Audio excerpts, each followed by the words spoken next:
Thank you, Madam Chair. You got a tough act to follow. I know it. I hope it can be kind of entertaining for you. My name is Kelly Rand. I'm with Catholic Charities, the Diocese of Fort Worth, and I'm here in support of House Bill 410. There's a saying that describes very concisely the struggle of families trying... How about House Bill 661? I'm in support of those, but not by testimony. and 656. I'm in support of those, but not by testimony. Oh, okay. That's fine. Thank you. There's a saying that I think describes very concisely the greatest struggle of families working to transition from poverty to financial stability. It is expensive being broke. At Catholic Charities, we witness the high cost of being broke every day as we provide financial assistance to families that are devastated by high medical bills, are working multiple full-time jobs but still struggle to choose between the cost of food and prescriptions, and families that are forced into alarmingly high debt when they take out a payday or auto title loan to pay off an emergency expense that they have no other means to pay. In the last quarter of 2010, our Catholic Charities agencies across Texas conducted a survey of financial assistance clients to kind of gauge our understanding and the impact of payday lending and auto title loans on that population. We found from our survey that almost 20% of families that received financial assistance from us had used these loan products, and that almost half of those stated that the financial stress caused by these loans had led to their seeking assistance from our agencies. Just a few specifics from the survey: 83% of payday or auto title loan users had trouble paying back the full loan amount when it came due.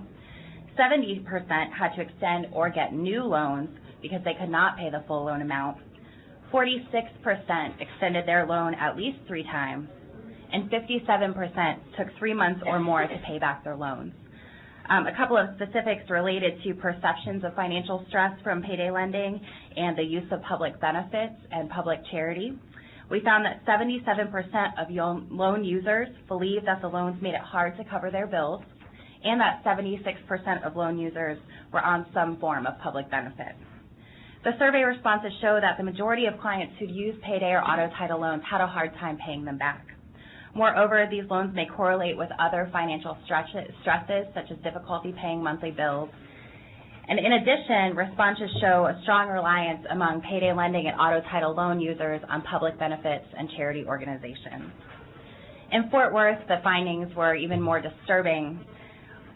Based on the survey results and our estimation, in 2010, we provided $800,000 of financial assistance to clients struggling with payday and auto title loans.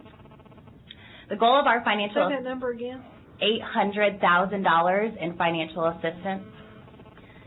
The goal of our financial assistance programs is to assist families to achieve self-sufficiency.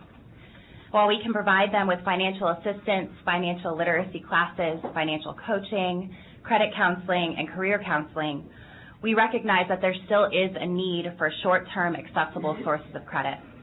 However, when payday and title loans go unregulated and unmonitored, they become a trap for families struggling to make ends meet. Our survey clearly demonstrates that the cycle of debt prevents the very self-sufficiency that these families are working to achieve, which compels us to speak on their behalf today. All consumers deserve protection. Payday and auto title lending should be regulated, and the complete results of the survey I referenced are available with my written testimony. Thank you. All right, and just for the record, Ms. Rand, I want to clarify that you are your oral testimony is for House Bill 410. You submitted a witness affirmation form on each of the House Bills 661, 1323, and 656, but you are not offering oral testimony on those particular bills, but you show on your witness affirmation form that you are in support of them. Yes, ma'am. Thank you.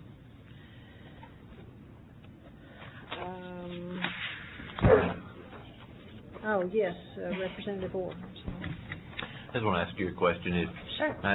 We keep talking here, regulation, but I'd like to get back to if we did just the top 3 things. You see lots of people coming into your organization, lots of people in trouble that have gotten payday loans, or if we were going to do 3 major things that would really make a difference in these people's lives, can you give those to me 3 in order of specifically what would help as far as regulation that you see that would make a difference for these folks?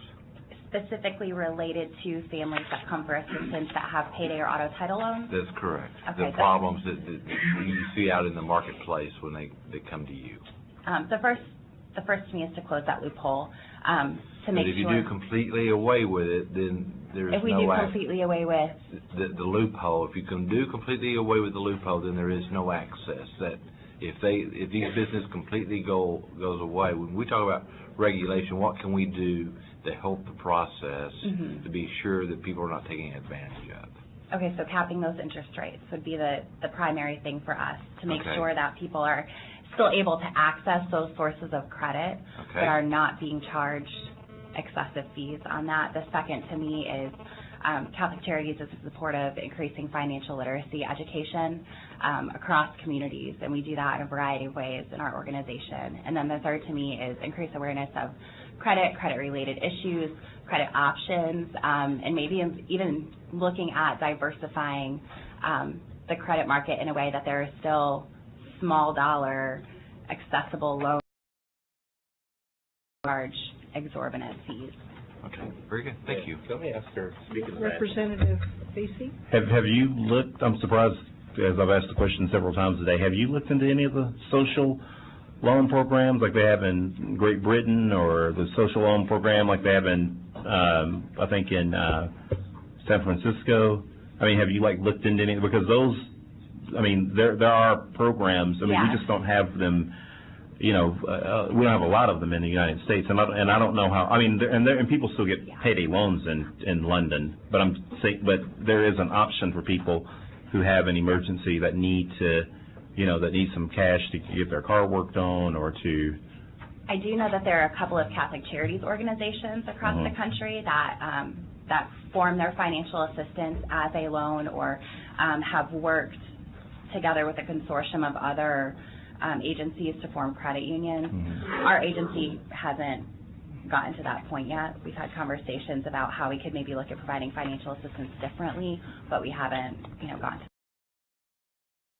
One, cash financial assistance. Do y'all make them go through the financial literacy program? Yes. What type of success rate do y'all have with people that go through the program, as far as them never going back to get a payday loan again, or not falling back into, a debt cycle? Like, what type of success would y'all have?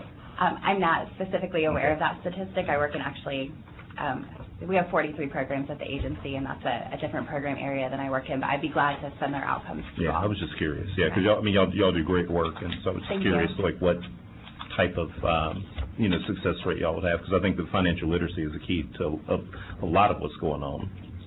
Thank you.